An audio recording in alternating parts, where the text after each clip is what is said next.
Introducción a Primera de Pedro. El apóstol Pedro escribió el texto que usted está a punto de escuchar, mientras se hallaba en Roma en el año 63 o 64.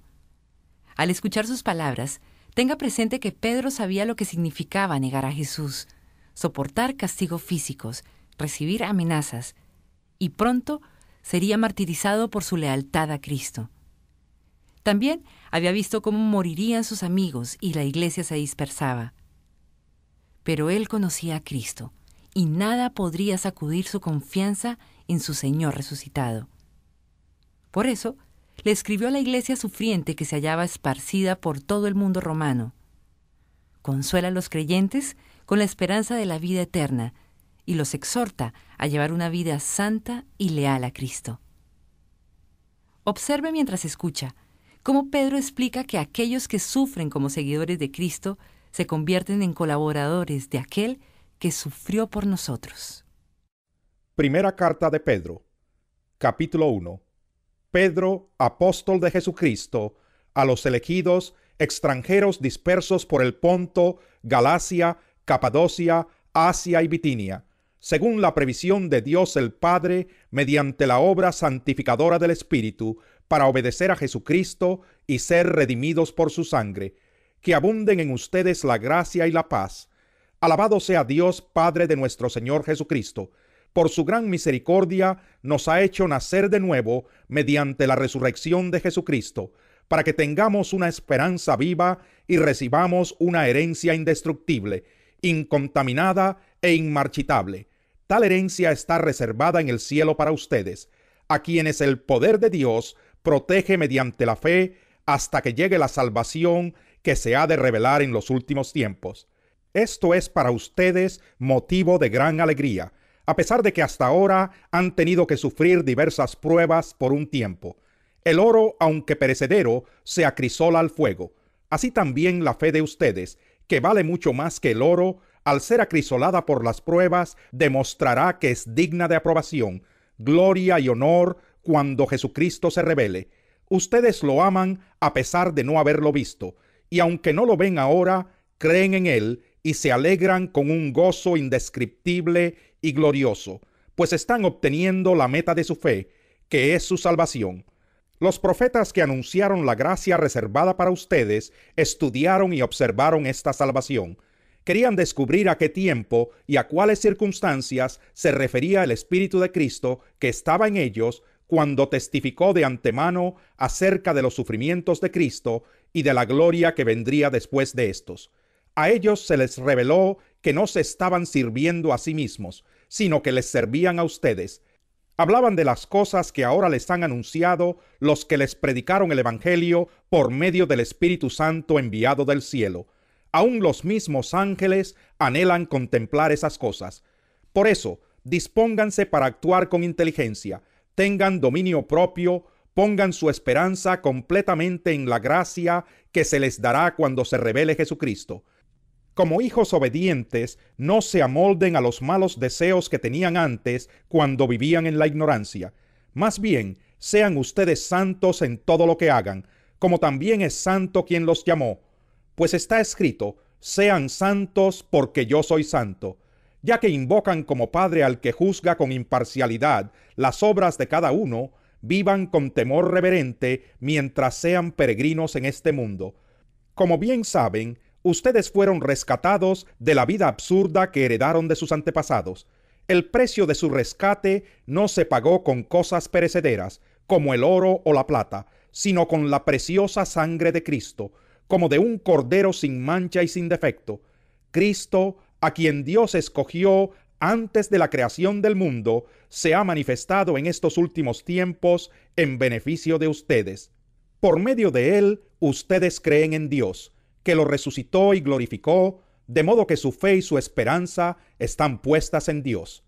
Ahora que se han purificado obedeciendo a la verdad y tienen un amor sincero por sus hermanos, ámense de todo corazón los unos a los otros, pues ustedes han nacido de nuevo, no de simiente perecedera, sino de simiente imperecedera, mediante la palabra de Dios que vive y permanece, porque todo mortal es como la hierba, y toda su gloria como la flor del campo. La hierba se seca y la flor se cae, pero la palabra del Señor permanece para siempre. Y esta es la palabra del Evangelio que se les ha anunciado a ustedes. Capítulo 2. Por lo tanto, abandonando toda maldad y todo engaño, hipocresía, envidias y toda calumnia, deseen con ansias la leche pura de la palabra, como niños recién nacidos. Así por medio de ella crecerán en su salvación, ahora que han probado lo bueno que es el Señor. Cristo es la piedra viva, rechazada por los seres humanos, pero escogida y preciosa ante Dios. Al acercarse a Él, también ustedes son como piedras vivas, con las cuales se está edificando una casa espiritual. De este modo, llegan a ser un sacerdocio santo, para ofrecer sacrificios espirituales que Dios acepta por medio de Jesucristo. Así dice la Escritura: miren que pongo en Sión una piedra principal, escogida y preciosa, y el que confíe en ella no será jamás defraudado.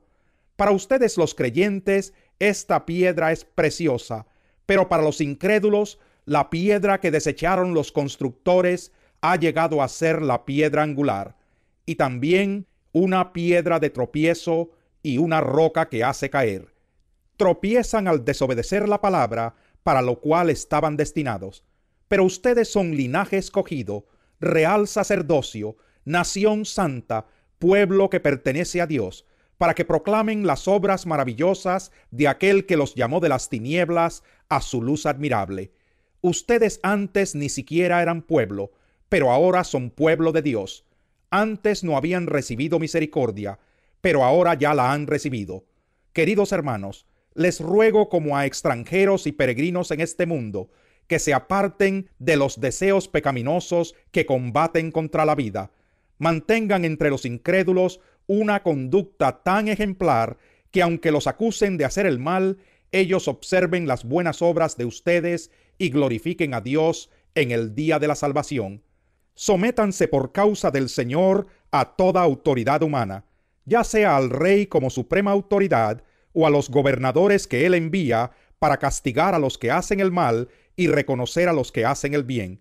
Porque esta es la voluntad de Dios, que practicando el bien hagan callar la ignorancia de los insensatos. Eso es actuar como personas libres que no se valen de su libertad para disimular la maldad, sino que viven como siervos de Dios. Den a todos el debido respeto, amen a los hermanos, teman a Dios, respeten al rey. Criados, sométanse con todo respeto a sus amos, no solo a los buenos y comprensivos, sino también a los insoportables, porque es digno de elogio que por sentido de responsabilidad delante de Dios se soporten las penalidades, aun sufriendo injustamente. Pero, ¿cómo pueden ustedes atribuirse mérito alguno si soportan que los maltraten por hacer el mal? En cambio, si sufren por hacer el bien, eso merece elogio delante de Dios. Para esto fueron llamados, porque Cristo sufrió por ustedes, dándoles ejemplo para que sigan sus pasos. Él no cometió ningún pecado, ni hubo engaño en su boca. Cuando proferían insultos contra él, no replicaba con insultos. Cuando padecía, no amenazaba, sino que se entregaba a aquel que juzga con justicia. Él mismo, en su cuerpo, llevó al madero nuestros pecados, para que muramos al pecado y vivamos para la justicia. Por sus heridas ustedes han sido sanados. Antes eran ustedes como ovejas descarriadas, pero ahora han vuelto al pastor que cuida de sus vidas. Capítulo 3. Asimismo, esposas, sométanse a sus esposos, de modo que si algunos de ellos no creen en la palabra, puedan ser ganados más por el comportamiento de ustedes que por sus palabras, al observar su conducta íntegra y respetuosa. Que la belleza de ustedes no sea la externa, que consiste en adornos tales como peinados ostentosos, joyas de oro y vestidos lujosos. Que su belleza sea más bien la incorruptible, la que procede de lo íntimo del corazón y consiste en un espíritu suave y apacible. Esta sí que tiene mucho valor delante de Dios. Así se adornaban en tiempos antiguos las santas mujeres que esperaban en Dios, cada una sumisa a su esposo. Tal es el caso de Sara, que obedecía a Abraham y lo llamaba su señor. Ustedes son hijas de ella, si hacen el bien y viven sin ningún temor. De igual manera, ustedes esposos sean comprensivos en su vida conyugal, tratando cada uno a su esposa con respeto, ya que como mujer es más delicada, y ambos son herederos del grato don de la vida. Así nada estorbará las oraciones de ustedes. En fin, vivan en armonía los unos con los otros, compartan penas y alegrías, practiquen el amor fraternal, sean compasivos y humildes, no devuelvan mal por mal ni insulto por insulto, más bien bendigan, porque para esto fueron llamados, para heredar una bendición. En efecto, el que quiera amar la vida y gozar de días felices, que refrene su lengua de hablar el mal y sus labios de proferir engaños, que se aparte del mal y haga el bien, que busque la paz y la siga, porque los ojos del Señor están sobre los justos y sus oídos atentos a sus oraciones, pero el rostro del Señor está contra los que hacen el mal. Y a ustedes, ¿quién les va a hacer daño si se esfuerzan por hacer el bien? Dichosos si sufren por causa de la justicia. No teman lo que ellos temen, ni se dejen asustar. Más bien, honren en su corazón a Cristo como Señor.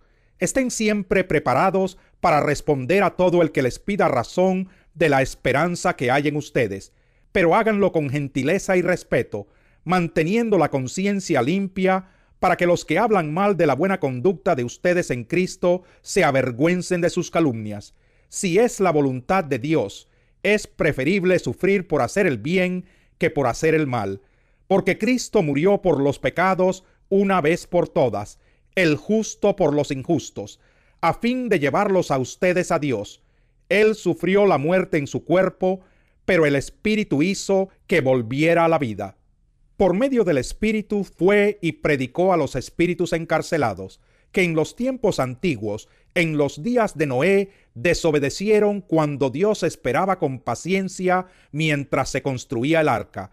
En ella solo pocas personas, 8 en total, se salvaron mediante el agua, la cual simboliza el bautismo que ahora los salva también a ustedes. El bautismo no consiste en la limpieza del cuerpo, sino en el compromiso de tener una buena conciencia delante de Dios. Esta salvación es posible por la resurrección de Jesucristo, quien subió al cielo y tomó su lugar a la derecha de Dios, y a quien están sometidos los ángeles, las autoridades y los poderes. Capítulo 4. Por tanto, ya que Cristo sufrió en el cuerpo, asuman también ustedes la misma actitud, porque el que ha sufrido en el cuerpo ha roto con el pecado, para vivir el resto de su vida terrenal, no satisfaciendo sus pasiones humanas, sino cumpliendo la voluntad de Dios. Pues ya basta con el tiempo que han desperdiciado haciendo lo que agrada a los incrédulos, entregados al desenfreno, a las pasiones, a las borracheras, a las orgías, a las parrandas y a las idolatrías abominables. A ellos les parece extraño que ustedes ya no corran con ellos en ese mismo desbordamiento de inmoralidad, y por eso los insultan. Pero ellos tendrán que rendirle cuentas a aquel que está preparado para juzgar a los vivos y a los muertos. Por esto también se les predicó el Evangelio aún a los muertos, para que a pesar de haber sido juzgados según criterios humanos en lo que atañe al cuerpo, vivan conforme a Dios en lo que atañe al espíritu. Ya se acerca el fin de todas las cosas, así que para orar bien, manténganse sobrios y con la mente despejada. Sobre todo, ámense los unos a los otros profundamente, porque el amor cubre multitud de pecados. Practiquen la hospitalidad entre ustedes sin quejarse. Cada uno ponga al servicio de los demás el don que haya recibido, administrando fielmente la gracia de Dios en sus diversas formas. El que habla, hágalo como quien expresa las palabras mismas de Dios. El que presta algún servicio, hágalo como quien tiene el poder de Dios. Así Dios será en todo alabado por medio de Jesucristo, a quien sea la gloria y el poder por los siglos de los siglos. Amén. Queridos hermanos, no se extrañen del fuego de la prueba que están soportando, como si fuera algo insólito. Al contrario, alégrense de tener parte en los sufrimientos de Cristo, para que también sea inmensa su alegría cuando se revele la gloria de Cristo. Dichosos ustedes si los insultan por causa del nombre de Cristo, porque el glorioso Espíritu de Dios reposa sobre ustedes. Que ninguno tenga que sufrir por asesino, ladrón o delincuente, ni siquiera por entrometido. Pero si alguien sufre por ser cristiano, que no se avergüence, sino que alabe a Dios por llevar el nombre de Cristo. Porque es tiempo de que el juicio comience por la familia de Dios. Y si comienza por nosotros, ¿cuál no será el fin de los que se rebelan contra el Evangelio de Dios? Si el justo a duras penas se salva, ¿qué será del impío y del pecador? Así pues, los que sufren según la voluntad de Dios, entréguense a su fiel Creador y sigan practicando el bien. Capítulo 5. A los ancianos que están entre ustedes, yo que soy anciano como ellos, testigo de los sufrimientos de Cristo y partícipe con ellos de la gloria que se ha de revelar, les ruego esto: cuiden como pastores el rebaño de Dios que está a su cargo, no por obligación ni por ambición de dinero, sino con afán de servir, como Dios quiere. No sean tiranos con los que están a su cuidado, sino sean ejemplos para el rebaño. Así, cuando aparezca el Pastor Supremo, ustedes recibirán la inmarcesible corona de gloria. Asimismo, jóvenes, sométanse a los ancianos, revístanse todos de humildad en su trato mutuo, porque Dios se opone a los orgullosos, pero da gracia a los humildes. Humíllense, pues, bajo la poderosa mano de Dios, para que Él los exalte a su debido tiempo. Depositen en Él toda ansiedad, porque Él cuida de ustedes. Practiquen el dominio propio y manténganse alerta. Su enemigo el diablo ronda como león rugiente, buscando a quien devorar. Resístanlo, manteniéndose firmes en la fe, sabiendo que sus hermanos en todo el mundo están soportando la misma clase de sufrimientos. Y después de que ustedes hayan sufrido un poco de tiempo, Dios mismo, el Dios de toda gracia, que los llamó a su gloria eterna en Cristo, los restaurará y los hará fuertes, firmes y estables. A Él sea el poder por los siglos de los siglos. Amén. Con la ayuda de Silvano, a quien considero un hermano fiel, les he escrito brevemente, para animarlos y confirmarles que esta es la verdadera gracia de Dios. Manténganse firmes en ella. Saludos de parte de la que está en Babilonia, escogida como ustedes, y también de mi hijo Marcos. Salúdense los unos a los otros con un beso de amor fraternal. Paz a todos ustedes que están en Cristo.